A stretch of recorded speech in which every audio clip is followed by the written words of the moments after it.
Hey everybody, it's Jimmy from the DIY and Digital, and today we're working on a custom grade crossing using joint compound.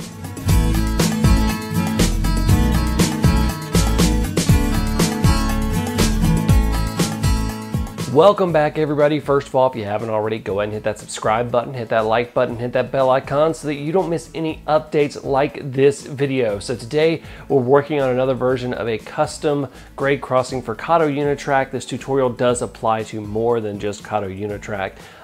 Takes a little bit of bravery to do this kind of work to the track for some of you guys, but it's definitely worth it and it's given me my best result for a grade crossing. So without further ado, let's get started. Here is the area we're going to be working on. We need to place the crossing on this curve. The first thing that we need to do is to take some painter's tape and mark off our crossing so that we can have nice, clean road edges.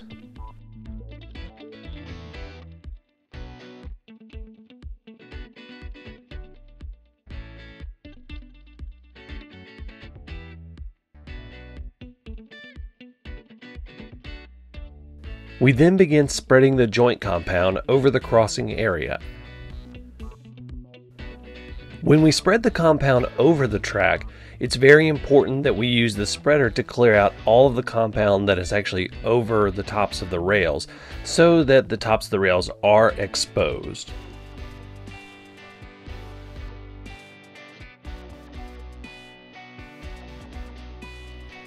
We then build the rest of the road to the crossing and smooth out the upward angle to the crossing itself. Then we let the compound dry for 48 hours. Once the compound is dry, we remove the tape from the edges. You'll want to be careful when doing this so that you don't take too much of the joint compound off when you remove it, because this comes up in chunks.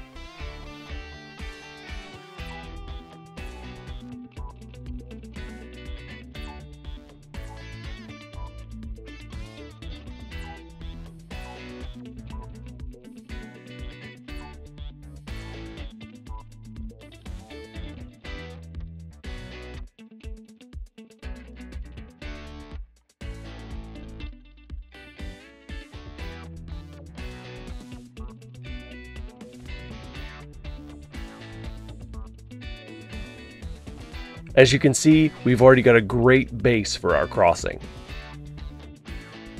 We then sand the crossing and the surrounding road smooth.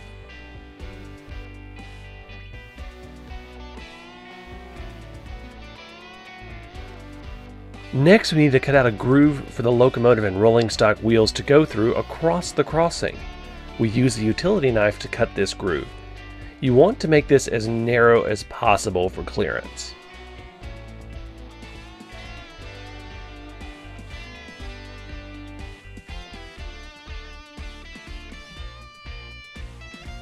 We then vacuum up all of the excess we carved away. Now we want to test our clearances with a piece of rolling stock. Remember that when you test, you want to do a test where you roll it across with a lot of pressure from your hand and just a tiny bit of pressure from your hand. This is because the different weights will cause the car to react differently to bumps.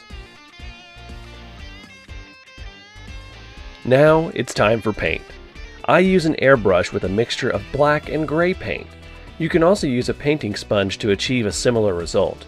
And when I'm painting, I make sure to wipe the rails clean soon after painting to prevent the paint drying on top of the rails.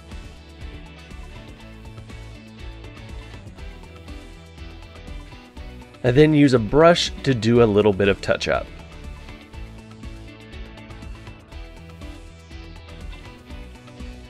And here is our finished crossing.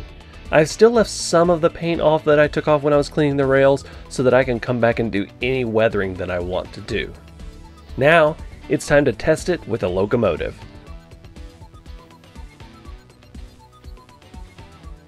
It looks like our crossing is working great. So that's how I make a level crossing using nothing but joint compound, some sandpaper or sanding sponge, and a little bit of paint. It works really well, and I'm really happy with the results. It's the best custom grade crossing that I have done. I know that I can do a lot more work to them, but in terms of what it's trying to accomplish. It's been my favorite that I've done so far. So if you haven't already, go ahead and hit that subscribe button, hit that like button, and hit that bell icon so that you don't miss any updates like this video. Until next time, I'm Jimmy from the DIY and Digital. Happy railroading!